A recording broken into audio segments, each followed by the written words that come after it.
വേഗം വരുന്ന യേശുക്രിസ്തുവിൻ്റെ നാമത്തിൽ എല്ലാവർക്കും എൻ്റെ സ്നേഹവന്ദനത്തെ അറിയിക്കുന്നു. നമ്മളെല്ലാം കടന്നുറങ്ങി. അപ്പം എല്ലാവരും ആയിരുന്നിടത്ത് എന്ത് ചെയ്തു? കർത്താപ്പച്ചൻ പരിപാലിച്ചു. നമുക്ക് നല്ലൊരു ഓർമ്മ വേണം. എൻ്റെ കർത്താവ് എൻ്റെ കൂടെയുണ്ട്. ഞാൻ ഉറങ്ങുമ്പോഴും എണീക്കുമ്പോഴും നിൽക്കുമ്പോഴും ഓരോ കാര്യം ചെയ്യുമ്പോഴും എനിക്ക് തുണയായിട്ട് എൻ്റെ കർത്താവ് എൻ്റെ കൂടെയുണ്ട്. എൻ്റെ അരുമനാഥൻ എൻ്റെ കൂടെയുണ്ട് എന്നുള്ളൊരു ചിന്ത നമ്മൾക്കുണ്ടെങ്കിൽ അതൊരു കരുത്താണ്. അപ്പം അന്നേരം നമ്മൾ ആരെ വിളിക്കും? ദൈവത്തെ വിളിക്കും. എനിക്ക് എപ്പോഴും ദൈവമുണ്ടല്ലോ. മാതാപിതാക്കൾ ഒരു പ്രായം വരെ നമ്മുടെ കൂടെ കാണത്തുള്ളൂ. എന്നാലും എന്നേക്കും നമ്മുടെ കൂടെ നിലനിൽക്കുന്ന ആളാരാന്ന് പറയും? നമ്മുടെ ഈ ദൈവം. ഈ ദൈവത്തിൽ നമ്മൾക്ക് ഓരോരുത്തർക്കും നമ്മളെ തന്നെ സമർപ്പിച്ച് ജീവിക്കാം. ഇന്നിപ്പോൾ ഞാൻ അബ്രഹാമിൻ്റെ മകൻ ഇസഹാക്കിൻ്റെ മകൻ യാക്കോബ്. അപ്പം യാക്കോബിൻ്റെ ആ നിര്യാണത്തെ ആ കാര്യങ്ങളാണ് പറയാനായിട്ട് പോകുന്നത്. അപ്പോൾ യാക്കോബിന് 12 ആമക്കളും ഒരു മോളും, അങ്ങനെ 13 മക്കളെ കൊടുത്ത് ദൈവം അനുഗ്രഹിക്കുകയാണ് ചെയ്തത്. അപ്പം അബ്രഹാമിനോട് ദൈവം പറഞ്ഞു, നിനക്കൊരു വാഗ്ദത്ത സന്തതിയെ തരും. അപ്പം അബ്രഹാം പറഞ്ഞു, ഇനി എനിക്ക് കുഞ്ഞുങ്ങളൊന്നും ഉണ്ടാകത്തൊന്നുമില്ലെന്നും പറഞ്ഞു. പക്ഷെങ്കിൽ ആ ദൈവത്തിൻ്റെ വാഗ്ദത്തം അബ്രഹാമിൽ നിറവേറുകയാണ് ചെയ്യുന്നത്. അതൊരു വാഗ്ദത്തമായിരുന്നു. മകനെ കൊടുക്കാമെന്നുള്ളൊരു വാഗ്ദത്തമായിരുന്നു. ഏജോ കാര്യങ്ങളോ അല്ല അവിടുത്തെ വിഷയം. ഞാൻ അബ്രഹാമിനൊരു വാഗ്ദത്ത സന്തതിയെ കൊടുക്കും എന്ന് ദൈവം അരുളി ചെയ്തിരുന്നു. അതുകൊണ്ട് ആ വാഗ്ദത്ത സന്തതിയെ ദൈവം തമ്പുരാൻ അബ്രഹാമിന് കൊടുക്കുകയും ചെയ്തു. ആ വാഗ്ദത്ത സന്തതിയുടെ മക്കളെയും ദൈവം അനുഗ്രഹിക്കുകയും ചെയ്തു. അവരാണ് 12 ഗോത്രപിതാക്കന്മാരെന്ന പേരിൽ അറിയപ്പെടുന്നത്. അപ്പോൾ ഇന്ന് ഞാൻ പറയാൻ പോകുന്നത് ഈ യാക്കോബിനെ കുറിച്ച് തന്നെയാണ്. അപ്പം ഇസ്രായേൽ ഗോത്രം 12 ഇവയാകും. ഇവയാകുമെന്ന് പറഞ്ഞാൽ ഇസ്രായേൽ. അപ്പം ആ 12 ഗോത്രം 12 മക്കളുടെ പേരിലാണ് ഒരു ഗോത്രം അറിയപ്പെടുന്നത്. അവരുടെ പിതാവ് ആരാണ്? യാക്കോബ്. കണ്ടോ? അപ്പോൾ പറഞ്ഞത് ഇത് തന്നെ. അവരിൽ ഓരോരുത്തരും അവനവൻ്റെ അനുഗ്രഹം കൊടുത്തു.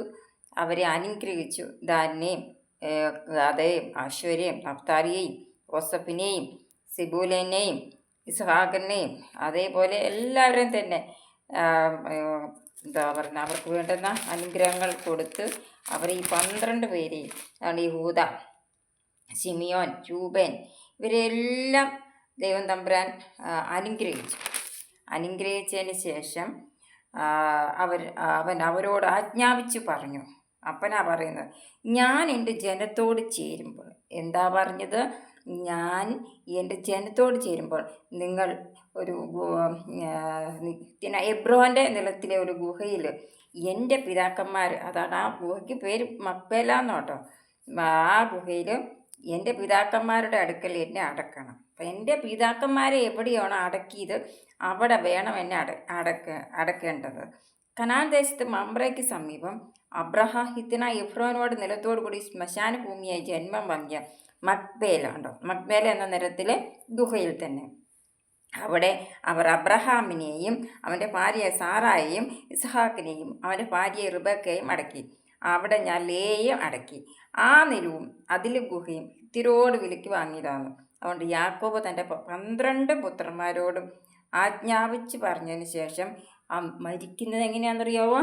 അവൻ കാൽ കട്ടിന്മേൽ എടുത്തു വെച്ചിട്ട് പ്രാണനെ വിട്ടിട്ട് തൻ്റെ ജനത്തോട് ചേർന്നെന്നാണ് പറയുന്നത്. അപ്പം യാക്കോബിനെ എന്തുമാത്രം ദൈവം അനുഗ്രഹിച്ചു.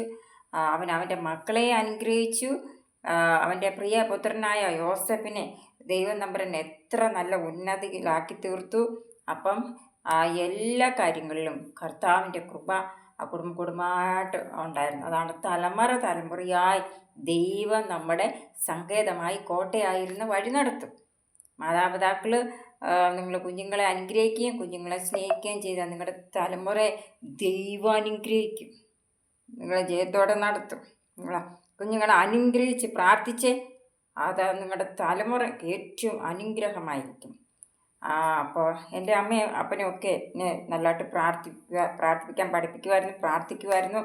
അപ്പം അതിൻ്റെയൊക്കെ അനുഗ്രഹം എനിക്ക് ദൈവം തമ്പുരാൻ തന്നെന്നുള്ളതാണ്. നിങ്ങളെല്ലാം ആയിരിക്കുന്നിടത്ത് കർത്താവ് പരിപാലിക്കട്ടെ, ജയത്തോടെ നടത്തട്ടെ. കർത്താവിൻ്റെ വചനം വായിക്കുമ്പോഴും കർത്താവിനോട് പ്രാർത്ഥിക്കുമ്പോഴും കർത്താവിൽ ആരാധിക്കുമ്പോഴും നമുക്ക് കിട്ടുന്ന ഒരു സന്തോഷമുണ്ടല്ലോ, അത് വലിയൊരു സന്തോഷമാണ്.